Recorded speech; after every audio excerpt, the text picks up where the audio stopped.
Okay, so this is going to be challenging because I'm using a new phone with a 4K camera and a lapel mic and a ring light. What's challenging about it isn't that. I've got all of that figured out. But what's challenging is that I have a 10-minute limit. So my 10-minute limit is going to be challenging. I've had to set up actually countdown timer on my second monitor here so I can keep track of where I am in this. Today we're going to talk about woman of God again. And this time we're going to talk about Proverbs 18.22. I'm going to compare the King James for that verse to our fresh translation of it from the Septuagint. Because this is Old Testament, we use the Septuagint, and the King James uses this Masoretic Text. You've heard me talk about that before. You don't have to know what it is, but just know that when you see MT or Masoretic Text about the Old Testament, then that means that's the Jewish version that was created after Christ was crucified, 900 years after. And it was an attempt to cover up the prophecies that proved that Jesus is the Messiah. And yet the Protestant church embraced it fully as an opposition to the Catholic and Orthodox churches. So that's unfortunate. But the Septuagint was written by the Jews 230 to 250 years before Christ. And it was used by the church for 1,000 years. 1,500 years before the Protestant church tried to undermine it. So here we go. The King James reads this way: Whoso findeth a wife findeth a good thing, and obtaineth favour of the Lord. Now you may have heard this verse before. That's the entire verse. Now it's missing half of the content, and the Septuagint reveals that. So if we read the rooted word from the Septuagint, it says, whoever finds a good wife finds cheerful graciousness, but taking alongside God cheerful readiness.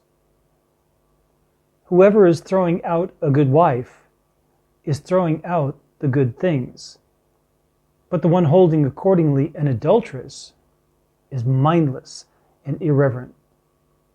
Wow. What amount of content they cut off from this verse. Now you ask yourself, why would they cut that off? To conceal their sin. Probably whoever did that was trying to conceal their sin. So let's look at it a little closer. King James, whoso findeth a wife, the rooted word, whoever finds a good wife. It literally says good wife. Not just any wife, a good wife. It says findeth a good thing in King James. Like the wife is a thing. The rooted word finds cheerful graciousness. It's the same word that is translated grace in all the versions in Ephesians 2:8. It's by grace that we've been saved. This is the same word. And the rooted word we translated cheerful graciousness because the root of it means cheerful. So the core of this word is cheerful. But taking alongside God cheerful readiness. Now the root of that word is readiness. Okay? So the secondary meaning is cheerful, but cheerful readiness. So it's primarily readiness. Taking alongside God a cheerful readiness. Okay? So you're ready to do God's will. So whoever finds a good wife is taking alongside God a cheerful readiness because of having a good wife. He also finds cheerful graciousness. That's amazing. That means, women, that by being a good wife, that you have the power of bearing the grace of God to your husband. Remember in our last lesson, not last lesson, but a few lessons ago on 1 Peter 3. I guess it was last summer. It was a long time ago. 1 Peter 3, about the twisting and turning up of the woman's character, behavior, and how that can cause her husband to be convinced of the truth when he's not listening to the laying forth of words, like from other men, for example. Well, this is the same kind of thing. Whoever finds a good wife finds that cheerful graciousness of God that is the source of our salvation. And remember that also that same cheerful graciousness might also save your children. But taking alongside God cheerful readiness, that good wife causes the man to want to be ready, to cheerfully be ready alongside God. Whoever is throwing out a good wife is throwing out the good things. This is the part that isn't in the King James. Whoever is throwing out a good wife is throwing out the good things. When you're throwing out a good wife, you're also throwing out all good things. But the one holding accordingly an adulteress, holding accordingly as you hold an adulteress, is mindless. It's literally without mind. Stupid. Mindless and irreverent. This word is translated godless in the King James. It's literally irreverent. But it's not just irreverence towards God. It's irreverence towards anything else that should be revered. Because God is not the only one who should be revered. We revere different things in different ways.